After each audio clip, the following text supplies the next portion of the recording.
शायद आपकी जिंदगी को सवार, शायद आपके जीवन को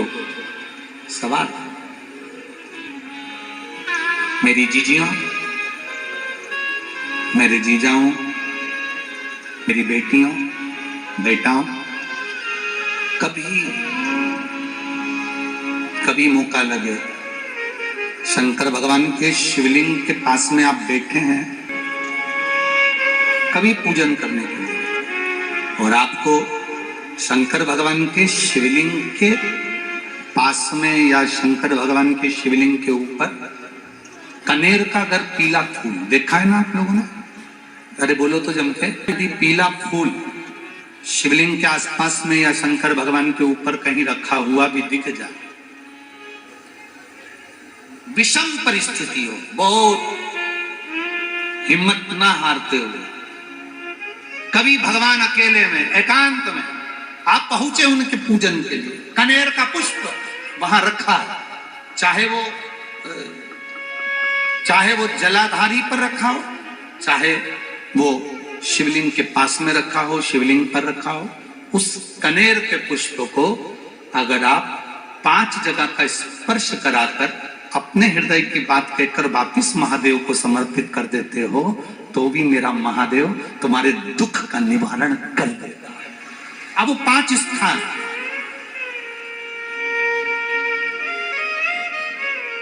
वो 5 स्थान,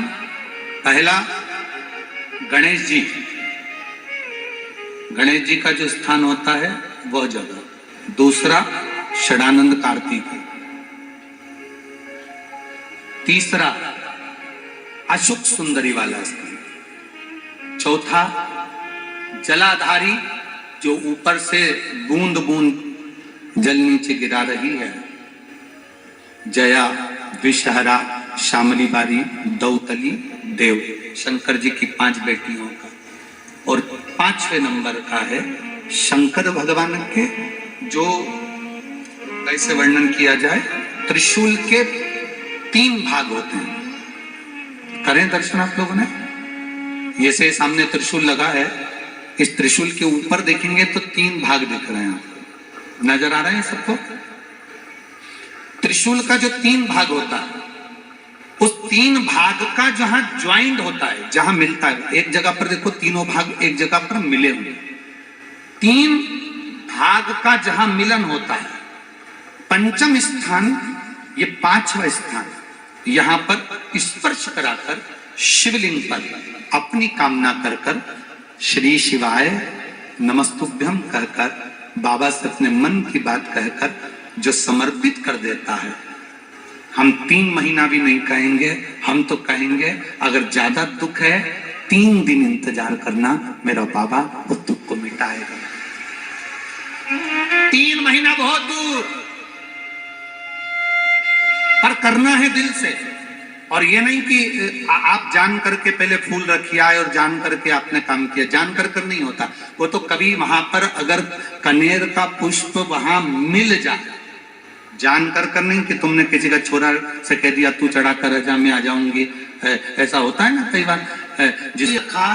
कि आपके दुख के निवारण के लिए जब हम अपने मन की बात बाबा से कहते हैं, बाबा अब कुछ आप कृपा करेंगे, त्रिशूल उठाएंगे, तब मेरा कष्ट दूर हो सकता, मेरा ये रोग है, मेरी ये बीमारी है, मेरा ये दुख है, तब मिट सकता। हमने जब शिवलिंग पर बेलपत्र चढ़ाई, डंडी का मुख उधर है और हम बैठे इधर है, और आपको जहां जलाधारी जा रही है उस ओर देखना है। आप बैठोगे कहां? दक्षिण में बैठोगे ना। आप बैठे कहां हो? दक्षिण में। जल चढ़ा रहे हो दक्षिण से, पहले चढ़ा दिया आपने अशोक सुंदरी पर बेलपत्र, फिर चढ़ा दिया आपने शंकर भगवान पर बेलपत्र, चढ़ाने के बाद आप बैठ गए दक्षिण में, उत्तर की ओर तुम्हारा मुख हो गया। अब आप भगवान शंकर पर धीरे धीरे जल की धार छोड़ रहे, अपने मन की कामना कर कर जब भगवान शंकर को आप जल की धार दे रहे हो, अपने मन की कामना कर रहे हो, तब भगवान देवादिदेव महादेव अपने तीसरे नेत्र से अशोक सुंदरी को निहार कर उस जल में फल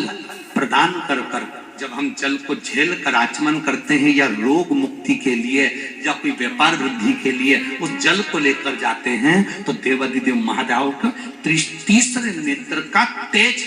हमें प्राप्त हो जाता है, जिससे हमारा रोग भी समाप्त होता है और हमारा कार्य भी सफल होता है। अब उत्तर में हम बैठ गए दक्षिण में। जब भगवान का तीसरा नेत्र हमारे जल चढ़ाते समय, बाबा मेरा बेटा नौकरी की तैयारी कर रहा है, बाबा व्यापार तकलीफ दे रहा, बाबा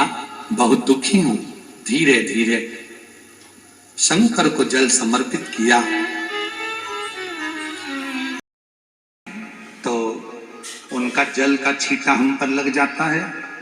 कोई दोष तो नहीं होगा। हम कह रहे हैं तुम जान कर कर जल का छींटा अपने ऊपर नहीं लगा रहे, आप धीरे धीरे आराम से जल चढ़ा रहे हो और थोड़ा सा जल का छींटा तुम पर लग जाए ना, तो उस दिन समझ लेना कि भोलेनाथ अपने बच्चे को कुछ अच्छा देने वाला है, इसलिए वो आशीर्वाद